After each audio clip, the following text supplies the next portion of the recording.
Hi guys, my name is Vijay Kumar Vaka. I am working as Senior Solution Consultant in Epicero. Today, we shall discuss about this scenario, how to convert JSON to CSV and insert the same into database using bulk insert. Okay, so this is the requirement. Okay, so let us see this in the form of demo. Okay, so before, yeah, let us go through the demo and we'll see the differences between insert and bulk insert. Okay, yeah. So I have created a simple application. Okay, this is the application. So JSON to CSV and bulk insert. Okay, so this is the HTTP listener. Path is bulk insert. Go to logger. I'm printing hello world simply. Yeah. Now you see here.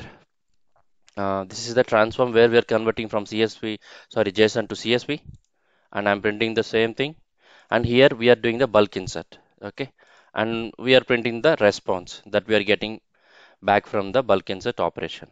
Okay, so in order to create this simple application, first of all, other than the core components, you have to add database module. Okay, to your project. So click on add modules. Okay, and just drag add the database module to this section. Okay, so that it will be added into your project. So here I'm not able to see this because it is already there in my project here like this. Okay, so within this we'll be exploring about the bulk insert. Okay, yeah. So um, this is the simple application. Now let us discuss about the input file. Okay, so I'm using the same file. Okay, what I have been using in the last few sessions. So it's like employee data. Okay, and we are fetching employee ID, gender, city, and also area and pin code. Okay, all these five details: employee ID, gender, city, area, and pin. So these five details we are inserting into the database. Okay, this is the requirement. We have almost like 8 records. Okay, this will be using to do a bulk insert operation to the database. Okay, and we'll be inserting all these five details as we just discussed. Okay, so that is the payload. Now you see here, yeah, sorry. So this is the input payload, right? So I'm converting this JSON file into CSV file. So here the application type should be CSV, and you see I have used map operation here. It's a very simple thing, right? Map operation. Okay, and I'm using the anonymous parameters in order to make it simple. Okay, so this is the map function. So it's an array, right? So we have to iterate through each and every object and get the details. So in order to do that, we have to use map function that we already discussed in our data view sessions. Okay, so yeah, so I have used anonymous parameters, that is dollar here, and I mean, what do you say? We made this code a little simpler, okay, than it used to be. Okay, so this is the what is a data view script that I have copied into this particular transform message. The same thing, right? So employee ID, gender, city, area, pin, all these things we are fetching from the JSON value, JSON payload, and converting it to CSV, as you could see here. Okay. Yeah. So this is what we are setting as a payload here, and that is what we are printing with this logger. Okay. So um, yes, now let us talk about bulk insert. So this is how it looks like. Okay. So in order to do the connection, first of all, you have to click on this plus. So as I have already done the connection, I'll show you the configuration. Okay. So here in the connection menu, I have chosen MySQL connection because I'm using MySQL Workbench. Okay. For the demo purpose. So uh, I am using the MySQL connection from this drop down. Okay. That is what you have to select.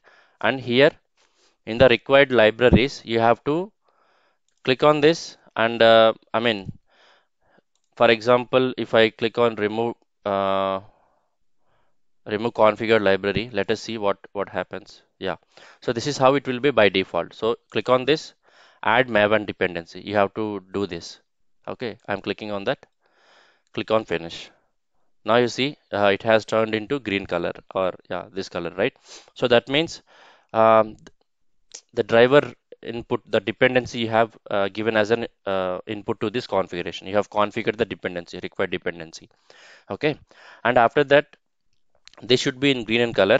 And after that, you have to configure the host, port, user, I mean the username, password, and the database schema details here.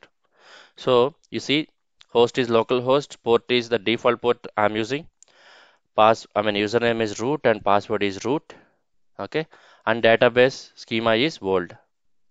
So I'm not sure if I have created this or by default it is there. I don't remember, but this is the schema, okay, which I'm connecting to, and inside that I'm using the employees table. Okay, so if you click on test connection, it should result into success. Okay, so let's wait. Yeah, test connection successful, right? So click on OK. Okay, so in order to see the connection details, so if you click on this connect to database, you'll get these details here. See, host name, port, username, and password, which you'll be configuring. Okay, and default schema. Okay, so yeah, these things you can get it, or you can note when you install the MySQL Workbench. Okay, yeah. So that is this is the thing. This is about the connection part. Okay. Now if you discuss about the normal configuration, so by default it is like input parameters and the payload here, right? So that means you can insert a particular payload which is having what do you say, bulk records like 1,000 or 10,000 or something like that at a time. Actually, you can insert all the records at a time into the database by using the bulk insert. If you use insert, what happens? You can, I mean, if I drag this insert onto the canvas, you see here, as per this configuration, you can map the parameters by using this to this SQL query. But you know, there is no concept like you can insert a bulk number of records at a time by using this insert. You have to keep this inside the for each loop. That way you can insert. And also, if one record is failing, the other records will fail. I mean, the other records will not be considered actually if you use for each by default. So in that case, you have to use try scope. Okay. Yeah. So I mean, try scope and for each and insert you have to use in order to do the bulk insert actually. Okay. Though one record is failing, you can try to insert the other records if you use this combination like for each try and insert. Okay. But you need not use all those things. Okay. If you use a bulk insert. Okay. So yeah, I'm deleting this. Let me save this project. Yeah, this is all about bulk insert. So you can insert bulk, I mean multiple records, okay, at a time into the database. So this is the query I'm using. Insert into the table name employees, and these are the column values till here. So employee ID, gender, city, area, and pin. Okay, and you see these are the values. So you know, like this payload is having the, what do you say, the column values like this. If you see here, see employee ID, gender, city, area, pin. So these values we have to pass here.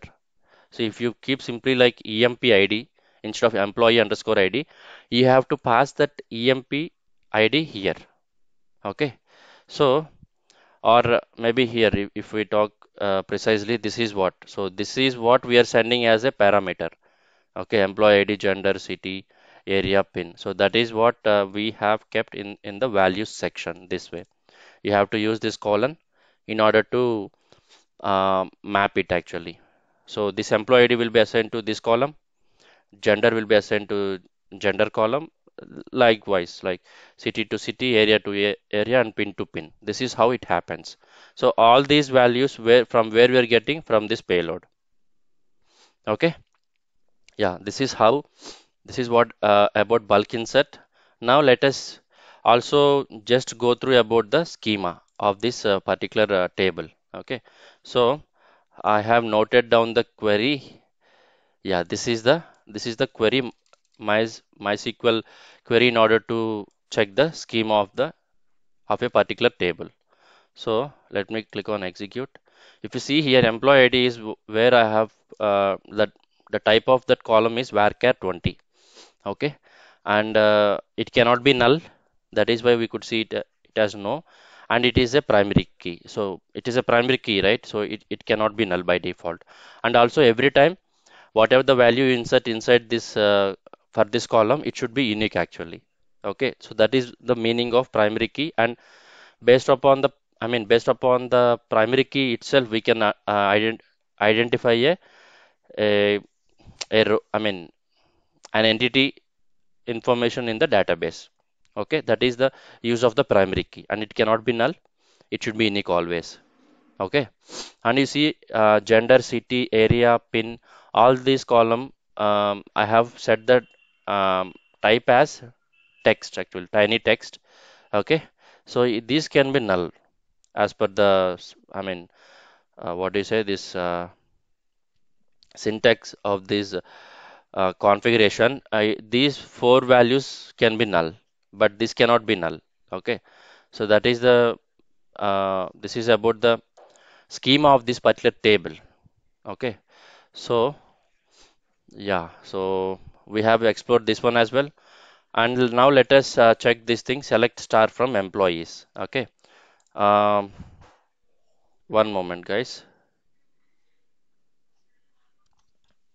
Yeah, so now let us uh, check the values within this table. So let me execute this. So it is empty. We don't have any data in this table, right? So it is empty. Okay. Now, now let us try to insert these values at a time into this table. Okay. So I have already copied this JSON payload. Okay. And this is what will be sent as a input request to this application. And here we are converting it to CSV by using this data views simple script. Okay, and we'll be logging that, and here we'll be inserting, and we'll be getting some acknowledgement. We'll see that. Okay, so this application is up and running already. I'm clearing this. Now go to Postman, click on send. Okay, so we got 200 success response within 608 milliseconds. Okay, let me minimize this. Now let us see this in the console. So as I already told you, from the first logger I'm printing hello world, just like that. Okay, and in the from the second logger, it is like this is the header value or the column values. This is the data actually. Okay, whatever we have selected. So from starting from employee ID 12341 to 12348. So this is the employee information. See, in this we don't have this state, right? State information we don't have here. Okay, so only employee ID, gender, city, area, and the pin code. All these things we have fetched for all the 8 records, and we have converted it to CSV. Okay, so that is what we could see here. This is just a warning, ignore it for now. Okay, and you see here, this is the acknowledgement we got from the for each and every insertion. So you see here, this is like 8 ones are there, right? So 1 2 3 4 5 6 7 8, total 8 ones are there. So um, it seems like when you do the bulk insert, um, if it is successful, we'll be getting 1. Okay, so if the insertion of a particular record is successful, we'll be getting this response. So for each and every record, for each and every record's insertion, it has acknowledged with 1 as the status. Okay, so 8 records, 8 ones in this object. Okay, so let me clear this. So we are done with this thing. Now let us check within this database. Okay, so I am executing this thing once again. See, now we could see all the um records got inserted successfully into this table called as employees. Okay, employee ID, gender, city, area, pin. That's it. Okay, so this is how you can do the bulk insert. For example, you do not want to use bulk insert. So in that case, as we already discussed, we have to use for each scope, okay, and also try scope in order to escape from any particular error. Okay, and ignore that error and continue with the other records insertion to the database. Okay, and also you have to use what is it? Insert. So insert, for each, and try. These three things you have to use in a combination. So you can avoid that. I mean, if your requirement is to insert only one record always when the flow is getting executed, then it is fine. But if you have to insert multiple records or bulk records at a time, then you have to use this bulk insert. Okay. So by using this bulk insert, we'll be getting some advantages. Like if we go through the documentation, you see here, uh, yeah. So these are the advantages. Like the query is parsed only once. Okay. And I mean, it's like it will check if this query is syntactically correct or not, or something like that. Okay. So, and the second is that only one database connection is required since a single statement is executed. Okay. So here though we are doing what do you say, like bulk records insertion, we just require only one connection, right? To insert all of them at once. So that is what it means. Now you see network overhead is minimized. So here we need not connect to this database always, right? For every record insertion, you don't require to connect, okay, every time. So that is the advantage you'll be getting. And something they have given like RDBMS can execute the bulk operation atomically. So um, yeah, so these are the advantages of using the bulk operations, whether it is insert, update, or delete. Okay, and if you don't use bulk operations, see, this is what. So for each element, you see, I mean, they mentioned like the previous operation accomplishes the task, but it is inefficient. So for each element in the list, so one query must be executed for each element of the operation, something like this. Okay. So the query is passed every time, parameters are resolved every time the for each or the insert you are trying to execute, and a connection to the database acquired. Okay, all the network overhead is paid. So these are the, it's like you can understand, right? So these are the different disadvantages of using insert operation. Okay, but if your requirement is like for every flow invocation you have to insert only one single record, then just go for insert simply. But if you have to use bulk records to insert um every time the flow is getting executed, then just go with the bulk insert. Okay, and one last thing I would like to tell you is, for example, here you see, as per the syntax. Okay, previously we have seen, right? Let me do Control Z. Yeah, Control Z. Uh, yeah. So if you see the syntax of this thing, you see here it is tiny text. Okay. So when I queried internet, okay, it says the default size of tiny text is in MySQL is 256 bytes. Okay. So that means it will allow a maximum of 256 characters only. Okay. So let us try to insert a record which is exceeding more than that length. Okay. So in order to do that, first let me truncate the information. That means I'm deleting all the row information in this table. So select this, just execute this. So that means nothing is there. Now if you execute this select query, okay, so we'll have nothing in the database. See, nothing is there. Employee ID, gender, city, area, pin, nothing is there. So okay, now let me clear this, clear, and let us try to send. Uh, okay, I copied that already. So you see here, this particular value. I'm going to pass it as a employee area for the first record. Okay. You see here, I have already selected. If you see, selected is 134, right? Okay. Now it will allow 256 characters, right? So let me copy this and paste it here once again. Now, if I select it once again, You see selected is 269 characters here in the down. Okay, I'm copying this. So instead of one single thing, I'll be pasting this here. Okay, so that means area value we are sending with 269 characters, where it will be allowing only 256 characters as per the schema of this particular table. Okay, so let me click on send and we'll see what happens. And remaining things I'm sending as is. Okay, only one particular record information, it is breaching the syntax, something like that. Okay, so let me click on send. See, data too long for column area at row 1. Okay, but you see in the console we could see that error. Okay, so it is converted to CSV. Every record is converted to CSV, but at the time of insertion, um, we could see this error. Okay, so but if you click on this thing, you'll see that 7 records are inserted successfully into the database. See, 1, 2, 3, 4, 5, 6, 7.